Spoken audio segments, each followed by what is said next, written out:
A felicidade dos gregos é essa, um instante de vida que vale por ele mesmo. É fácil dar exemplo do que a felicidade não é. Eu fui jantar na casa de um amigo domingo, e o filho dele estava estudando matemática. E eu perguntei para o menino, pô, cara, estudando matemática domingo? E ele podia ter dito, tio, olha que tesão de equações. Quanto mais embaçada, melhor. Isso aqui é do caralho resolver. Eu sempre resolvo 50 antes de dormir. Mas não foi o que ele falou. Ele falou, eu tenho que tirar 7,5 amanhã na prova. Então eu tenho que fazer essa merda dessa lista, senão eu estou fodido. E aí você podia pensar, se ele vendeu domingo por causa de segunda na prova, ele vai exultar, ele vai delirar na prova. E o menino falou, bem que meu pai falou que o senhor sempre foi meio doido. Eu só preciso tirar 7,5. E eu falei, 7,5 para quê? Ele, para passar de ano, ué. A única coisa que me importa, tio, é passar de ano. E quando o ano que vem chegar, o menino dirá a mesma coisa, passar de ano. Essa é a escola da tristeza, em que você fica ali esperando o ano que vem chegar, esperando o ano acabar, esperando a vida acabar. A escola da tristeza é ótima, na verdade, porque ela prepara o profissional. Ela prepara o profissional para viver o trabalho da tristeza. Aquele que você espera 30 dias por causa do 5º dia útil. Aquele que você vende a vida por causa do salário. A escola da tristeza é a melhor preparação para a vida triste. A felicidade é um instante de vida que vale por si só. Até os 13 anos eu vivi muito mal. Eu era um CDF ortodoxo, hoje chama de nerd. Tirava 10 em tudo, mas não vibrava com nada. Meu pai tentava, me levava no Morumbi para ver jogo. E ele tinha que me avisar que foi gol. E aí eu vibrava para ele não ficar chateado. E ele, dos caras, caralho, cala a boca que nós vamos apanhar.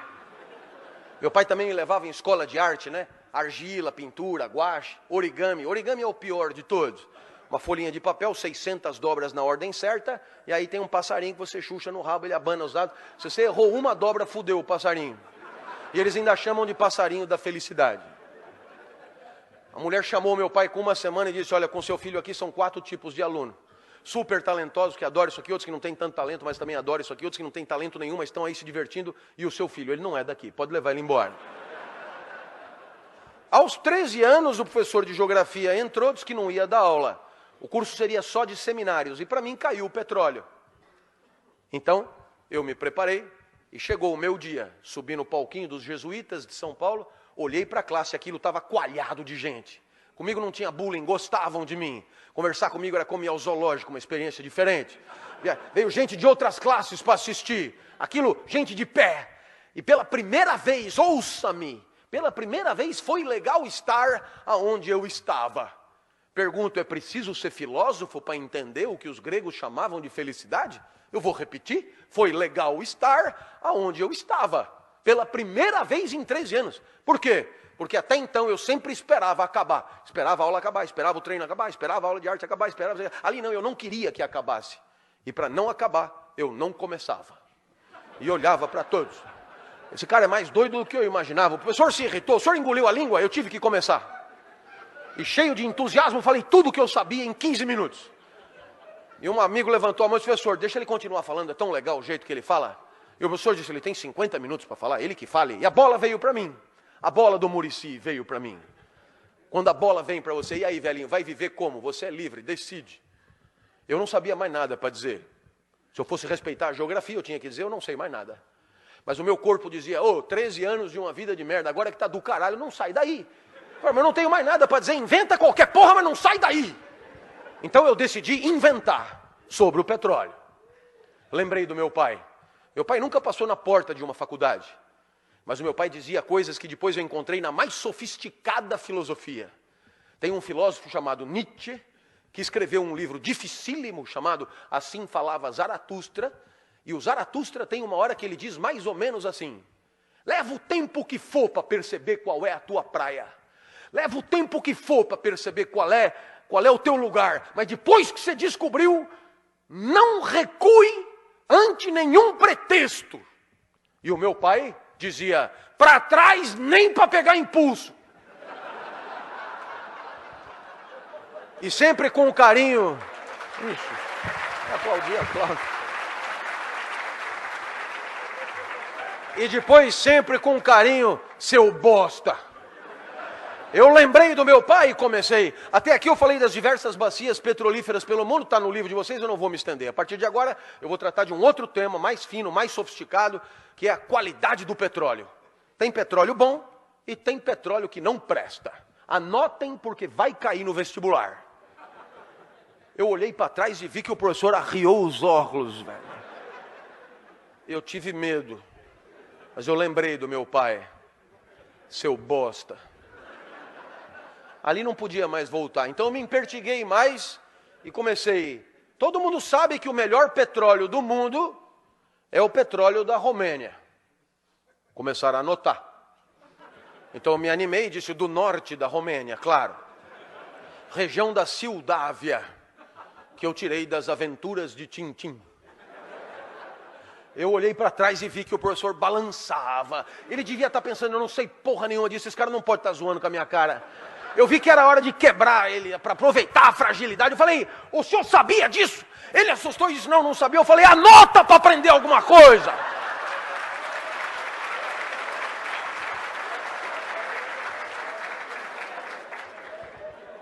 A hora que eu mandei ele anotar as coisas que eu estava inventando, ele não reagiu. Eu falei, esse lugar é do caralho, velho. Eu não precisava me lembrar de nada, eu inventava tudo, a minha aula melhorou demais. Falei de petróleo em Fernando de Noronha, no Bananal, em Madagascar. Foi um show. Terminou a aula, aplausos copiosos. E um menino levantou a mão e disse, professor, eu tenho uma sugestão que eu acho que é de todos. Deixa ele dar todos os seminários. E o professor disse, mas ele só estudou sobre o petróleo. Eu falei, quem falou?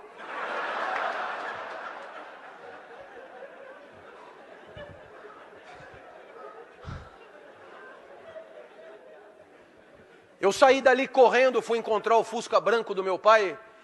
E o meu pai me viu correndo pela primeira vez, eu nem andava, eu me arrastava. Ele viu correndo, o que aconteceu? Eu comecei a contar o que tinha acontecido e meu pai entendeu. A vida tinha valido a pena ser vivida naquele lugar. Um instante de vida que valeu a pena viver ali, dando aula.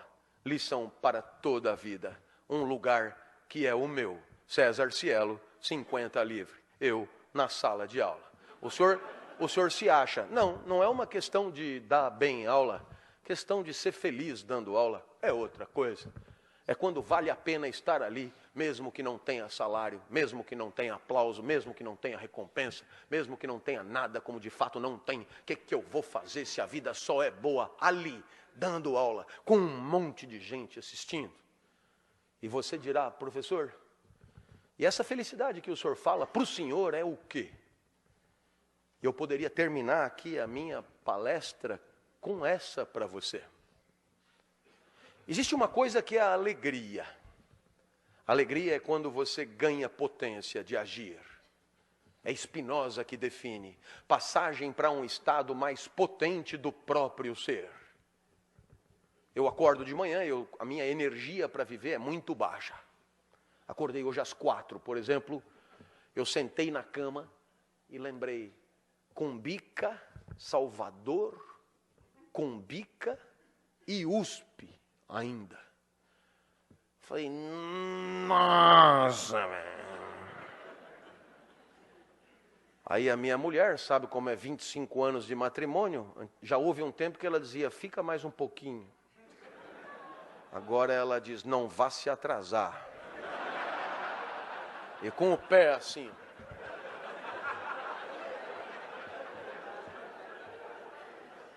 Fui no banheiro, tomei banho, melhorei um pouco, tomei um café, melhorei um pouco, saí, melhorei um pouco. E normalmente eu vou para a USP, quando eu chego na USP, eu adoro. Começa a chegar os alunos, eu adoro os alunos. E aí eu começo a dar aula e eu adoro a minha aula. Eu lamento te dizer isso. Parece um pouco arrogante, mas o que eu vou fazer? Eu adoro o meu jeito de falar. Eu poderia me ouvir eternamente. É impressionante como eu entendo quando eu explico. Então, às 10 horas da manhã, eu estou em cima da mesa gritando. E você perguntará, o que aconteceu entre 5 e 10 da manhã? Resposta de Spinoza, alegria, passagem para um estado mais potente do próprio ser. Do próprio ser. Claro que não é sempre assim.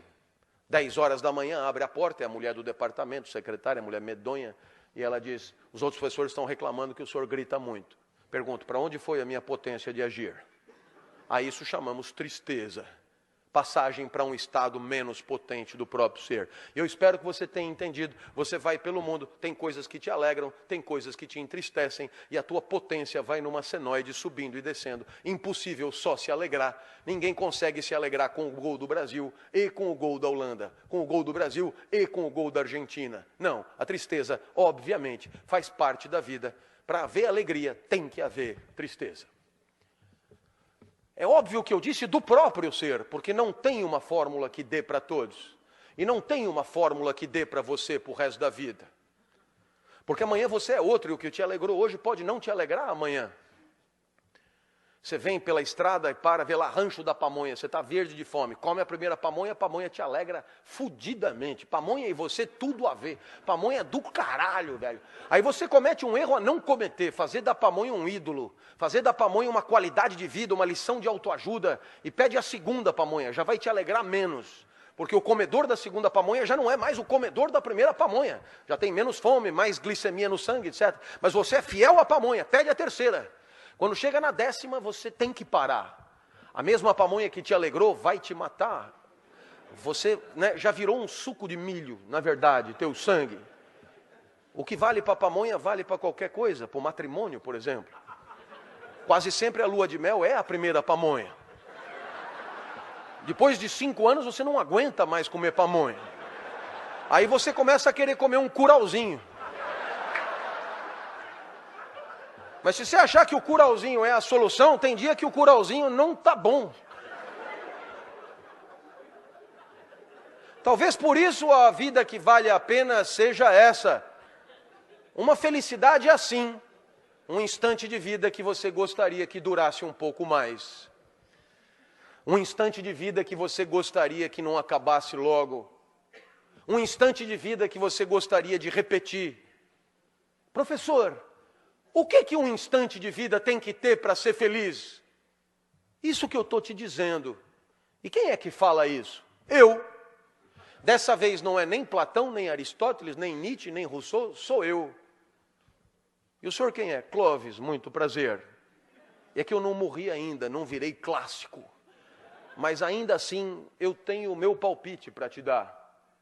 Se você quer saber se aquele instante está valendo a pena, pergunte-se se você gostaria que ele durasse um pouco mais. A vida é boa quando você torce para ela não acabar.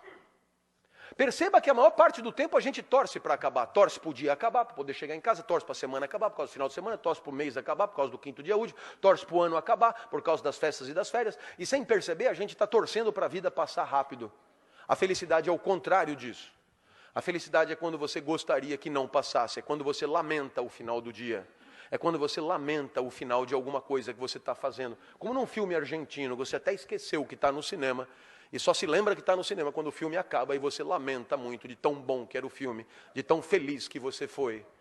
Não era outra a pretensão para esse nosso encontro. Que pelo menos por um segundo eu tenha te surpreendido. Que pelo menos por um segundo, 10 minutos tenham passado e você não tenha se dado conta. Que pelo menos por um segundo você não tenha percebido que está tendo uma aula de filosofia há exatamente 1 hora.